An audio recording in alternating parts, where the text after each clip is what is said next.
One of the first assignments that instructors are to complete in the Certified Online Instructor course is a question in the introduction discussion board. And that question is, what would you say are the three most important aspects of building an online course or teaching an online course?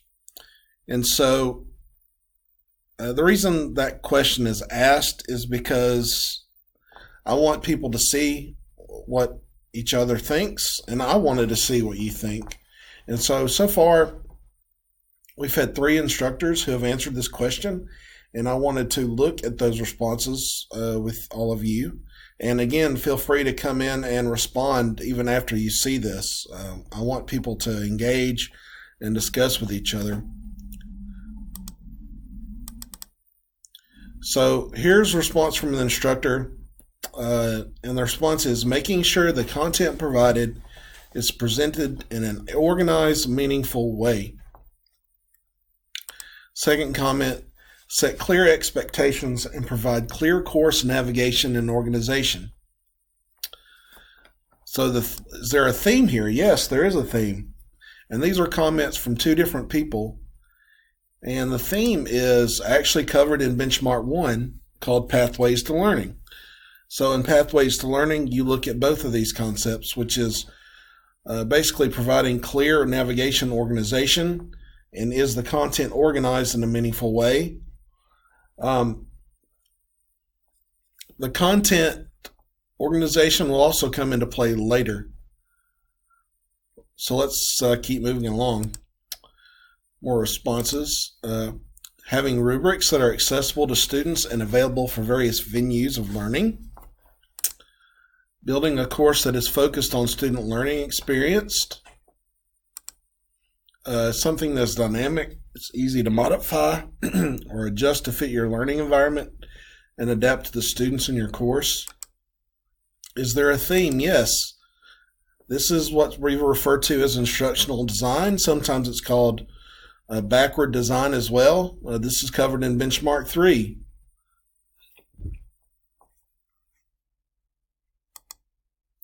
More responses. Creating an online culture that is effective and where students feel engaged, valued, and respected. Utilizing appropriate online instructional pedagogies. Hosting faculty to student and student to student interactions in a diverse learning environment, an inviting place for the exchange of ideas where there is an almost in-person presence felt in the online learning environment. I truly think that we should ensure that students have access to the same caliber of instruction as they do in a face-to-face course. I agree. Creating an environment that encourages student involvement and collaboration. Use media and technology tools to spur engagement. Be present, active, visible in the class. Give timely and specific feedback. This can also go...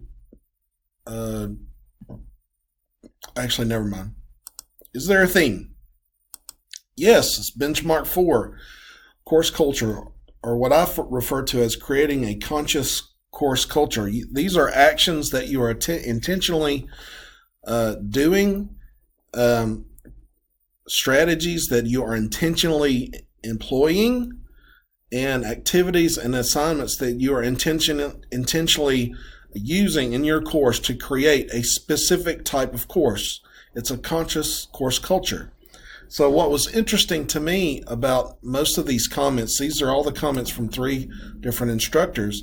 If you'll notice, those benchmarks 1, 3, and 4, specifically have to do more with the act of teaching online rather than building an online course. And even though some of these things refer to building an online course, when you start to build an online course, you have to keep in mind the different instruction and the intentional activities that you want to use in your course to achieve certain objectives. So even though you're just talking about building, you're also talking about course design, and course design is an intentional act of a teacher and what a teacher wants to do in a course. So all that said, what does this mean? Building an online course is more than building a page or uploading a file or embedding a video or building a module. It's more than this. It is not just getting your content up online for students to access. That is not what online teaching and learning is. That's not what building an online course means. So what does it mean? And these are 4 broad things, and other smaller things can go into this. Effective online courses include instructor presence. What does this mean? This means being present and active in your course. This does not mean putting quizzes and PowerPoints up online and then setting the course go to let students be on their own. That's not what online and learning is. Instructor presence is key. Clear course navigation with consistent course organization. So what does that mean? That means that students know how to navigate the course. They know where to go and how to get content. It also means that when students access the content, it is organized in such a way that it is consistent and that it makes sense and it is logical. Effective course design that correctly aligns learning objectives, learning outcomes, course activities, and assessments. What does that mean? It means that your learning outcomes and learning objectives directly lead you to specific course activities and resources that students complete that are also connected to proper assessments. So one of the examples we use is having a student tune an out-of-tune ukulele. What's the best assessment for proving that a student can tune an out-of-tune ukulele? Is it taking a quiz, or is it recording them doing a live demonstration of them taking an electric tuner and tuning an out-of-tune ukulele? Well, if you have to choose between a quiz or that assessment activity, well, clearly it's that activity, which is also an assessment. The next thing is opportunities for differentiated instruction. Now that can come in different ways. That can come in the different types of resources you provide, whether it's instructional videos, documents, articles, activities, simulations. It can also come in the form of small group work, large group work, whole group work, one-to-one, student-to-student, or it could be faculty to instructor. So those are some 4 broad categories, and many other things fit under them.